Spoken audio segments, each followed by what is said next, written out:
For all you people who are a bit quick on the old skip button, all right, there's going to be some Japanese and swordsman and my swordsman and the explanations in kanji all in a few minutes. Just let me explain to you, but if you want, jump across and get to it, because this video is all action shots with swords and kanji. So get there straight away and stay with the video. There's lots to find towards it. It's not just me rambling on. My name is Anthony Cummins and I've dramatically called this Message to My Enemies. Now, why am I saying this? Right, I'm an author and researcher on samurai, swordsmanship, ninja and all that, art of war, Tolkien, etc. And recently I put up a documentary which took 2 years to research and months to film and edit called This is Kenjutsu. And I put another one up just after it, which was basically called This is How Samurai Fight, we think. Okay, now of course I'm saying my enemies, but actually it's not that bad. It got quite a high percentage of likes and quite a very low percentage of dislikes. I think it's something like 96-97% liked. So there's only a handful of people who didn't like it. But who are those people? Those people are actually usually Yagyu Shinkage Ryu practitioners. Why is that? Because what I did is I got my translation team together and we spent about 2 years translating what's known as the Mokuroku. So this is a scroll by Yagyu Shinkage Ryu, and that is a school that was around in the late 1500s and it's carried on to this day, and drabs of it exist today, but it was one of the major schools in all of samurai history. Who is right, who is wrong? Well, it depends what you want to call right or wrong. I want to know, how did the samurai fight? And we have a recorded document from Yagyu Shinkage Ryu. Now, your first thought, and everybody's first thought, is, well, hold on, Yagyu Shinkage Ryu exists today, so surely we should speak to Yagyu Shinkage Ryu and find out how they do those techniques. They do all those techniques, and you can see them on video performed, and you're like, that sounds amazing. Except for one very problematic thing. The text exists. Now, this text exists from the early 1700s, around 1707, and it doesn't match what they do. Some of it slightly matches, and while it's ambiguous in certain places, there is absolute points where you're like, that is not what we did. Now, the video you're going to see is from Shimpukan, and I want to state here fully, I totally like Shimpukan. I'd love to visit them. I have no problems with them, but this is where you need to get it right in your head. There is no way that the swordsmanship done in the original days has lasted 400 years without changing. Think of it this way. The knights from old Europe in the 1500s were doing swordsmanship, and do you think the swordsmanship in 1850 was the same as it was in 1590, 1600? It wasn't. And while Japan has less change, it clearly has change. So before we run off, I'm not slagging off Shimpukan. I actually want to go visit them. They've got some scrolls I want to see, and we've got questions. But the simple fact remains is there is no way that what they do is the same as what is written from 1707. Not only that, and I'll get into this in a bit later, the 1707 text is different from the 1600s text, which is different from the earlier, early 1600s. There's at least three significant changes over 100 years. So I'm going to show you here how those changes are. And I have not got my translator with me, so I'm hoping I've got the right section in the right place from my own knowledge of listening to the Japanese. But let's go and see what you think. Now, these are the three we're going to go through. This is the original text. You've got Kojo on the right, Gokui in the middle, and Shimmyoken on the left. Okay, they're the three we're going to go through, and I'll compare what Shimpukan does and what was said and what we've interpreted it as. Now, basically, it's just called the kata Kojo. Now, that's the word Kojo there, and there's a slight difference in kanji, but it's the same kata. So this is the original text from 1707, right, which is going to describe what they're going to do.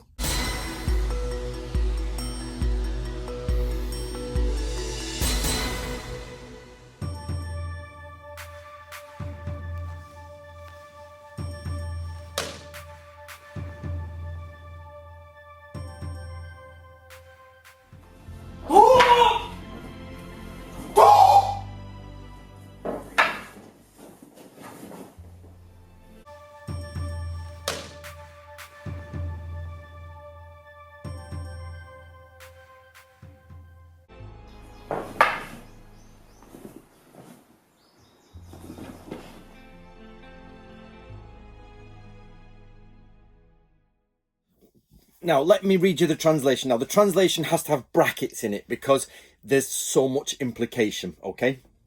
And don't worry, some of these are abstract, but we'll get into, like, the last one we're going to do is not so abstract. And it shows you, but Kojo is quite abstract. But I'm going to show you the difficulty of it. So, the translation Kojo, or Ascension. When the Uchi-Tachi attacks from Chuno Seigan, so when they attack Uchi, so strike, Tachi, striking sword, attacks from Chuno Seigan, a middle position. Yeah, you want to better your position because you are connected in a cross form. Okay, you're connected in a cross form. So you need to basically get out of this cross form. When the crisis intensifies, give up everything while removing pressure and cut from another direction and thus slay your opponent. So basically, when the crisis intensifies, give up everything and slay. Okay, so you're in a cross position, give up everything and slay. All right. So the kanji, I'm going to put it on screen for you again. So hold on, let's have a look. Please remember my translator's not here and they're probably going to go mad when they see this video. But basically, you're in a crossed form.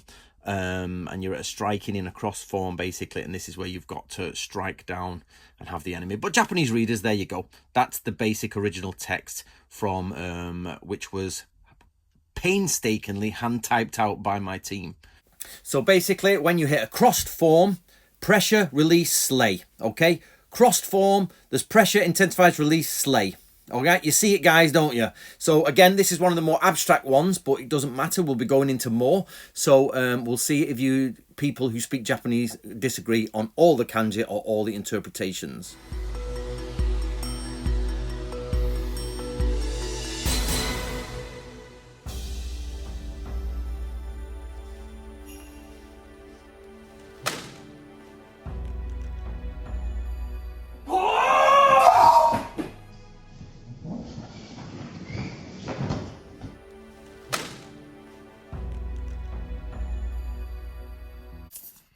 Right, guys, here's it is. Gokui. Gokui is deeper secrets are Uchi-Tachi, you know, and you just carry on going. So there is the original Japanese for you guys who speak it. I want to have a go at translating it and then can tell me who is the closest. For the Japanese speakers out there, just to let you know, there are some kanji we can't type up because they're non-type-upable, like the different double markers and things like that, because you just can't type them up. So we are aware that some of the kanji there have to be modernized or changed to fit in. So we're aware of that. So don't be saying, oh, you've not done that right. We know. Right, so here's the translation. Okay, Gokui, the deepest secret, is when the Uchi-Tachi attacker wields his tachi in a Chuno Seigan, and like a lion enters smoothly without mercy, adopt a stance like Katsunin, life-giving sword, which I think, if I remember rightly, is Gedan, opening the right leg out, and then at the same time kneel down with the left leg extended and win from a cut from behind. So there, let's have a quick look at that again. Attacker comes in smoothly and mercilessly like a lion, just stashing in. Move out with your right leg, there. Move with your left leg, cut from behind. There you go, you see how that works? Now let's double check that with the Japanese version, Gokui, there it is. It's the same kata, Gokui. And let's see what they do. And you've seen it on screen now, the translation, okay? You're meant to move out with the right leg, spin with the left leg, cut from behind, you know, as you go down, as the person aggressively comes it. It doesn't connect with the original 1707 text. And there it is, there's the text, and there's all what we've translated and done. So you've seen the text. It is the man comes in like a lion, yeah, aggressively, move out with the right, spin with the left, cut from behind. Okay, that's what the text says. Even if you want to argue there's small differences about whether he cuts like that or whatever, it's basically he runs into you. You move out of the way and you cut him from behind. Let me know if you think that's different at all.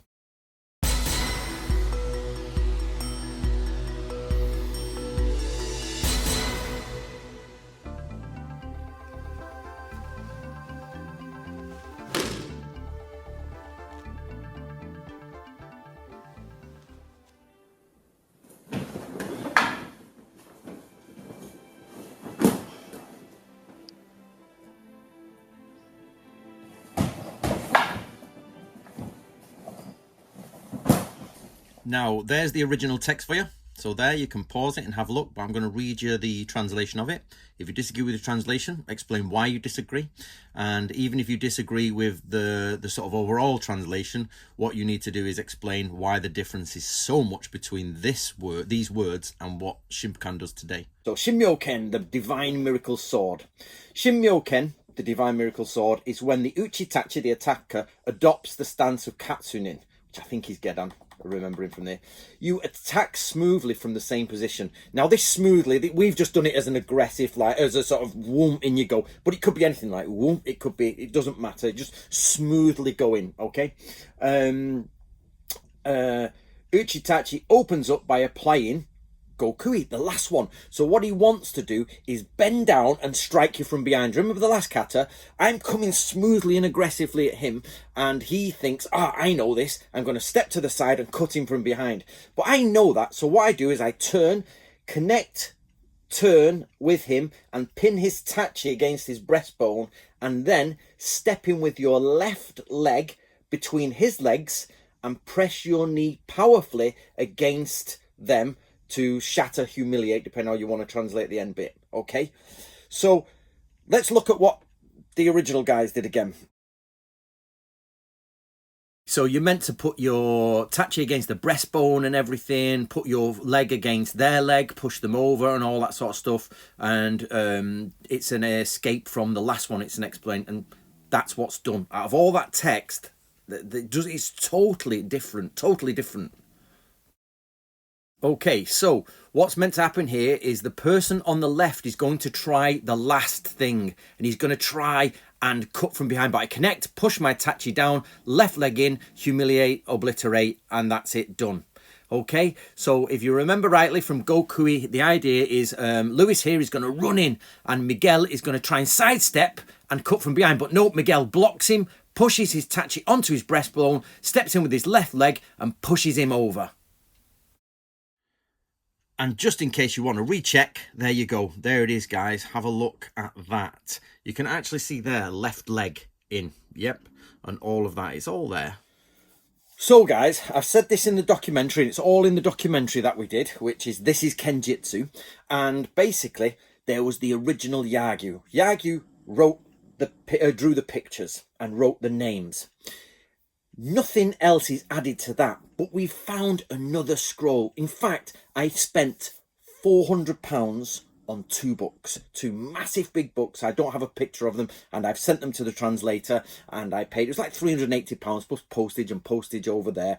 And basically it's got every single Yagyu scroll that was found from like the 1950s, and we've searched them all, but we found another one in a more modern book which was done by the Shimpukan, which is why I want to meet the Shimpukan, is because they have another scroll, and they published 50% of the Kuden and everything, which shows that the second or third Yagyu changed it, and it doesn't, it's all totally, it says, I have changed this. My father did this, or my grandfather did this. I have changed it. And then in 1707, this text is written. Okay, so you get what Kami Izumi did. But recently, I had a lovely email from a chap from Yagyu after looking at this, and he said, "Oh, Anthony, there's a professor or an academic who says they don't even believe Kami Izumi actually was the founder of Yagyu. So forget Kami Izumi, the first Yagyu guy. Yeah, you've got him changed there." It changes in 1707, yeah? And you're expecting in 2023, it to be the same. When it changed, we can prove it with documents. Change. And it's like, and it says, I have changed this. And this is the document that has been published by the Shimpukan themselves. It says, I, Yagyu, have changed this from my father's way, my grandfather's way, because I've changed it. And like, so for you guys out there who are saying, oh, Anthony, you know, Anthony's wrong, this is wrong, we don't like, it's not. Now, we might not be wholly correct, though. So this is where I want to tell you. Again, it depends whether you mean wrong or right. And there is no way, I get advised by people saying, don't say they're wrong, don't say they're right, don't say this. And the problem comes is how you want to approach this. Question, how does Yagyu Shinkagyu do their swordsmanship? Oh, watch the Shimpukan. There you go. That's how Yagyu Shinkagyu does their swordsmanship. Is it correct? Of course it's correct. They are doing it. They are Yagyu Shinkagyu. Off you go. Well done. Let's refine the question. How did Yagyu Shinkagyu do their swordsmanship in 1707? Oh, okay, right. Well, that's a different question. Let's look at the Matsudaira text, which is the text I've just been showing you. Well, there it is. So let's get some translators to knock it up into kanji and screen. Let's get them to translate it. Let's fly to Valencia, Spain. Let's put it all together. Let's edit it and give it to you. There you go. Nobody else has done that, guys. Nobody. And then you can say, well, hold on a minute.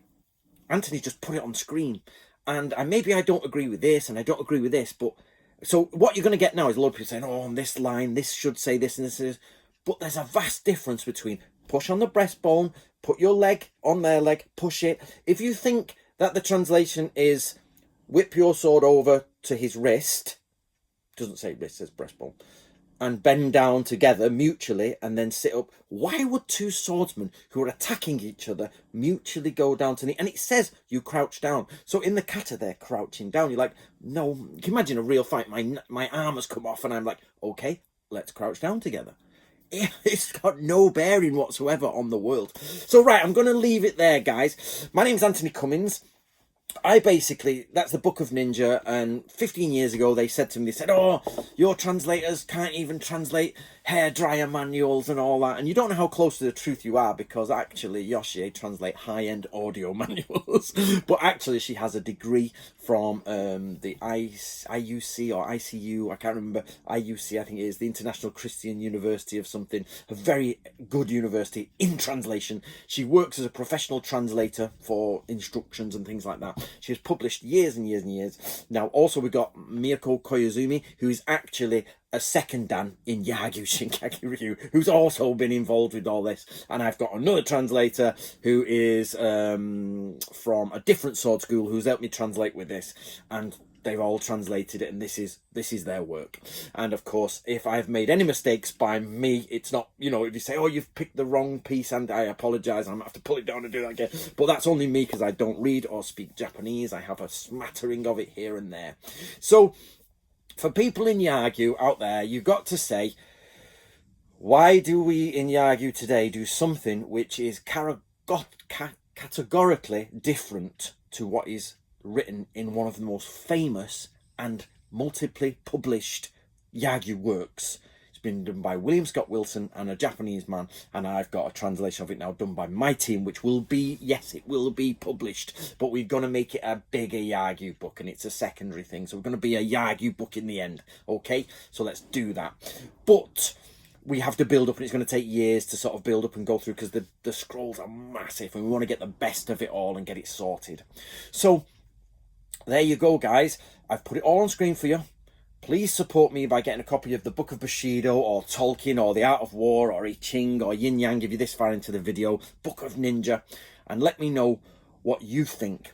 And then go back to watch This is Kenjutsu. And if you're a Yagyu practitioner or a swordsman, you have to stop before your little fingers go mad and say, hold on a minute.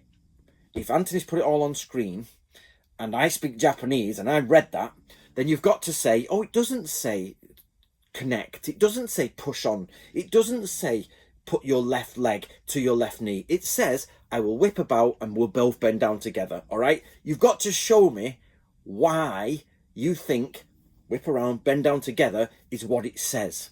Because it doesn't. Okay? So there you go, guys. Right. That's a one for my enemies. As we do. Right, guys, I hope you enjoyed that. I'm looking forward. I've done 10 years of getting ninjas sorted. I've done a few years of getting the Art of War sorted. We are now going to do like a 10-year let's get swordsmanship sorted. And this is Kenjutsu's my first real go for it. It's not published work. I put it as a YouTube documentary, which means it's not perfected. My team are still going to continue moving kanji about and changing things. And when we publish it, that's when you can say you've got it wrong, Anthony, because it will be published. There you go, guys. Enjoy.